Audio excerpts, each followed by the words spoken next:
This is Kia, this is Danny, and this is their roadmap to success.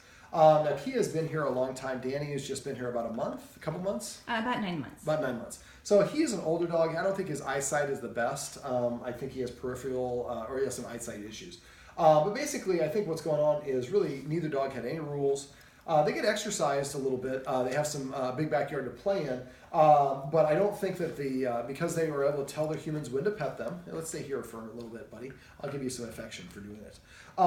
They got the impression that they were responsible for their humans, but their humans didn't listen to their corrections or warnings, and that stressed the dogs out. And then you have a dog that's basically been here by herself while she had another dog.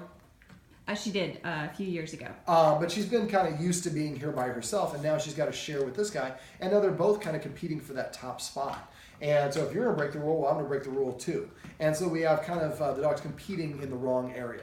So basically, we went through a number of things, ways to add structure to help the dogs start to see themselves as followers as opposed to leaders. And that can help remove a lot of this perception of authority, removes a lot of the stress from their shoulders. They don't feel like they're in charge anymore. And just like us, if we're not in charge, there's a lot less stress and pressure that comes from that responsibility.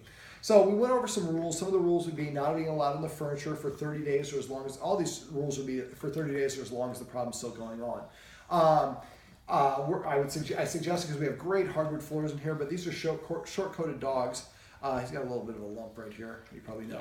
Yeah. And so I would suggest going to like Carpet World or Land or whatever it is, and getting a piece of carpet that you can kind of make sure it sits underneath both of the legs of the couch, so it'll anchor it so it won't slide around. And I would have it extend about 9 feet out, really about to almost where the power box is, right over there in that wall, and make it a square. So that way the dog can kind of be near you, but be on the floor instead of next to you. Let me see. Another rule would be not being allowed within 7 feet of anyone's eating. We can use the third escalating consequence to disagree with that. Well, the first, second, or third, actually. Not being allowed in the kitchen while anybody's preparing food in the kitchen. We're going to go through a structured eating when we finish filming this, and the dog should eat in the order of their rank or whoever's best behaved. And when one dog's eating, the other dog's not allowed to be within 7 feet. So the dogs see the humans acting as leaders by enforcing these rules. And when Danny's eating, she's not allowed to be near him. And so that Danny sees the human has my back, and she sees that humans are being fair and balanced in either way. And so she sees it as a situation where, well, they're not letting me go and eat, go trying to intimidate him. And so that'll slow down the feeding, and it just adds a little bit of structure, something you're going to do every day anyways. Another rule would be having to sit at the door. So we go to the door and we tell them to sit once. Tell it in an assertive voice, sit. In about 3 seconds, if they don't sit, turn and walk away, turn on the TV, sit down, read a magazine, look at your emails on your phone, do something away from the door for 1 minute. Then go back to the door and again, tell them again, sit. If they don't sit this time, we'll walk away for 2 minutes, then for 4 minutes next time, then for 8 minutes. So each time they don't comply, they have to wait twice as long before you're generous enough to give them another opportunity to do it right the first time. But the more you say a command to a dog, the less you mean it. So if you go to the door and say, sit, sit, sit, sit, sit, I was like, I sit the 29th time she says it. And you're just saying that there's no substance, there's nothing behind my authority, because if you don't do what I ask you to do, nothing happens. Let me see. First do the door going out, and then do it coming in, so they have to sit on either direction. Eventually the dog will go sit at the door as his way of saying, I want to go outside. He already does that, but I think he's doing that just because he wants to lay on the carpet, the floor mat by the door. Let me see. Other rules. When a human's eating, they can't be within 7 feet. The human's going out the door with them first, the human should go through the doorway first, and the dog should follow. If the dogs get really excited about something, repeat that activity over and over again, stopping the instant the dog starts getting excited. One of the most common ones of this is walking to where the leash is. So if you're walking to where the leash is, as soon as the dog walks in front of you, it's taking that leadership position. So as soon as it passes in front, turn around and go sit down. Don't say a word. What you're saying is, as soon as you move in front of me in the leadership position, I lose all interest in doing whatever the activity is. You'll have to repeat, start and stop several times, but eventually you get to the point where the dog will figure it out and will walk behind you. And then if reaching for the leash is what gets the dog excited, stop and just start reaching just a little bit. As soon as the dog starts getting excited, don't have to be full-born excitement, immediately stop. A lot of people wait for the dog to get too excited before they stop. You want to stop sooner rather than later. And eventually you get to the point where you'll be able to go all the way to where the dog leashes, pick it up, and attach the leash to the dog's collar. The dog stays completely calm. Right now, I don't know if you can see it in the camera. Now, she's doing it for gripping purposes, although I'm gripping for her. If a dog puts its paw on you, it's a way of dominating you. So if you're petting the dog and puts its paw on your arm, immediately stop petting it. She has a tendency to get up as soon as you reach over to start petting her. So if you start to pet her, as soon as she gets up, pull your arm back. As soon as she sits down, reach over and start petting her again. You'll go back and forth, but eventually she'll figure out if your timing is good. That's why you have to be precise. As soon as she gets up, you pull your arm away. And eventually she'll realize as long as I stay seated, they'll pet me a lot longer. And now we're teaching them more desired behaviors. Speaking of desired behaviors, we went over petting with a purpose and passive training.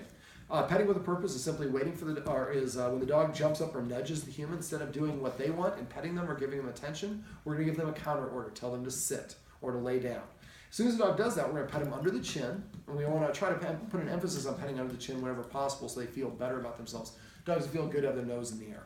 So we're petting under the chin, and we're just going to say just the command word. Not good dog, not good sit, just sit, right? If the dog is already sitting, ask it to lie down, and then say crash. I like to use fun command words. If it's already sitting here, ask it to come and sit on this side. The dog just has to do something to change its state. Now, if it demands attention, nudges or jumps or scratches, or she's a demand barker, and we acquiesce or respond to the dog, it's going to continue to do that. So for her, I think somebody might be getting some noise-canceling headphones for the holidays, and then we can put those headphones on when she does her demand barking, and we're not responding at all. And after a while, she's going to realize that demand barking no longer works. Right now, it's been working. That's why she uses it. So it's going to take a little bit of time, but eventually she's going to start sitting, or what we call manned, or learning to mand or manding. And then as soon as she sits, we reach over and pet her for sitting, or for coming, or for lying down. And that's passive training I'll talk about in a minute. So the dog will start sitting to prepay for attention. Remember, when you pet them, just say the command word for whatever they're doing. Now, if we come in the room and we see our partner is petting the dog who's standing, we say paycheck. Paycheck means I suspect you may have forgotten to ask the dog to sit. So the person petting would immediately stop, say sit. The dog sits. We pet her on the chin, say sit. Then we can turn to our partner and say, I actually asked the dog to sit before he came in. When he flushed the toilet, he stood up, and I continued petting. David said that's okay, which it is. Let me see, what else? So passive training is basically just waiting for the dog to do something that you want, a desired behavior, and recognizing and rewarding it. She does this thing when she wants attention. She stands up on her hind legs, and she kind of does this waving thing with her paws. Well, when she does that, if her guardian just says wave and pets her or gives her a treat or attention, after about a couple of months of this, you'll be able to say wave, and she'll do that command on demand.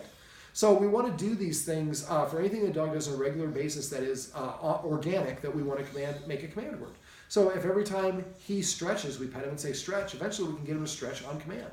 If the dog brings you a specific toy, say, apple or carrot or whatever the toy is, so eventually we can put it in context and the dog understands, oh, apple. And so you can say apple, no, that's the pear, give me the apple. Dog will give you the toy that looks like an apple. Come on, buddy. Oh, there we go. He's like, you're too close to me, too clean. Give me some space. So passive training, I usually use the watchword of reward. So if we see our partner missed an opportunity, and just say reward. If I look at the dog and it's standing, I'm assuming that my partner just told me that it came to me. Let's not bite me there. And pet it and say the word come. Every time the dog comes to you on its own, pet it and say come. Well, then later on, when you want the dog to come and you say come, it comes running because it's expecting to get that reward. So anything that your dog does that you want them to do on command, make sure you just recognize it and reward them within that 3-second window we talked about off camera, and then say the command word. Not good sit, not good come, or dog's name come, just come, sit, crash, whatever it is. Let me see, what else did we go over? We went over how to teach the dog to use a dog bed. That was just passive training, or, well, a little bit different. We just threw the treat onto the dog bed, and every time the dog touched it with its lips, we said the command word. We talked about that a little bit in the video above. Directional commands are very helpful for your dogs, and I find almost no one gives their dogs directional commands. Same thing for the bedroom. If you throw a treat into the bedroom, you can say bedroom, or throw it into down the basement stairs and say basement. Again, we're giving the dog vocabulary that makes it easy for them to understand what's going on. Now, to disagree with the dogs, we want to use the escalating consequences. So the first thing we're going to do is make the hissing sound like a cat. Second thing we do is we stand up abruptly, turn to face the dog, and keep pivoting until the dog's stationary. Then we take 2 steps backwards, pause 1 second, then go back to doing what you're doing. Third consequence would be marching directly at the dog until it turns sideways or greater. And then at that point we stop and we go to the second consequence, pivoting until the dog is stationary. Then we take, here you go, buddy, you're being determined. And then we wait for the dog to turn or when we march it until it turns sideways. Then we use the second consequence. We keep on pivoting until that dog is stationary. Then we take 2 steps back, pause, 1 second, then go back to doing what you're doing. The third consequence is using a leash timeout. And if you need a little bit more detail on these, let me know. I can send you a video. It's a little bit expounds on it a little bit more.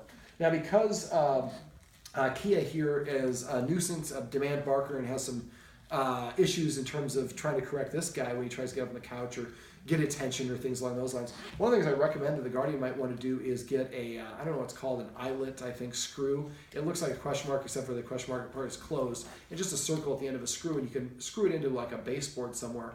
Attach a leash to it. I would get a chain leash because she'll probably try to chew it. So if she's being a nuisance, you can take her over there, tether her, and then go sit on the couch. That way, especially if she's targeting him. That way, he can walk around her, and she's safe.